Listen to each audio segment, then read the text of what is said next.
Hello guys.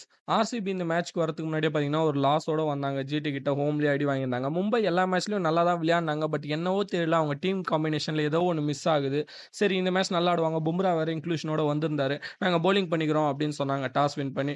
Fill Salt இனிஷியலாவே wicket எடுத்திருந்தாலும், Kohli and Padikkal 2 பேரும் பார்த்தீங்கன்னா, சூப்பரா பவர் பிளேலயே பார்த்தீங்கன்னா 73 ரன் அடிச்சிட்டாங்க. கோலி அதுக்கப்புறம் 50யும் போட்டாரு. படிக்கல் விக்கெட் வைத்ததுக்கப்புறம் பட்டித்தார். கோலி அவுட் ஆனதுக்கப்புறம், நான் அந்த இடத்த அப்படியே நான் ஃபில் பண்றேன் அப்படின்னு சொல்லிட்டு பட்டித்தார் ஒரு பக்கம் அடிக்க ஆரம்பிச்சிட்டாரு. தென் மத்தவங்கலாம் வந்து சின்ன சின்ன கேமியோஸ் குடுத்தாங்க. டீம் ஸ்கோர் பார்த்தீங்கன்னா 221 வந்துடுச்சு. இது ரொம்ப பெரிய சேஸ். அதுவும் வான்கடேல பார்த்தீங்கன்னா, இதுவரைக்கும் மும்பை இவ்வளோ பெரிய சேஸ் பண்ணதே இல்ல.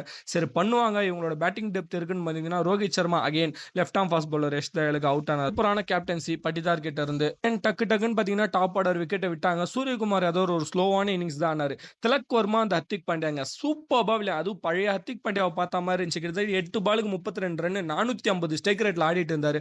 அவர் ஆடின வரைக்கும் மேட்ச் அவ்வளோதான் முடிஞ்சு ஆர்சிபி கிட்ட இருந்து எடுத்துட்டு போயிடுவாங்கன்னு நினைக்கும் போது புவனேஸ்வர் குமார், ஏசல்வுட் வந்து பேக் டு பேக் விக்கெட் எடுத்தாங்க. அவங்களோட விக்கெட் இருந்தோடனே almost match over. Krunal Pandya கடைசி ஓவர் சூப்பரா போட்டு ஆர்சிபி கடைசியா 12 ரன்ல இந்த மேட்சை ஜெயிச்சிட்டாங்க. சூப்பரான மேட்ச். இந்த மேட்சை நீங்க பார்த்துருந்தீங்கன்னா உங்களோட கருத்துக்களை கமெண்ட்ஸ்ல சொல்லுங்க. உங்களை இன்னொரு வீடியோல பார்க்குறேன். See you all.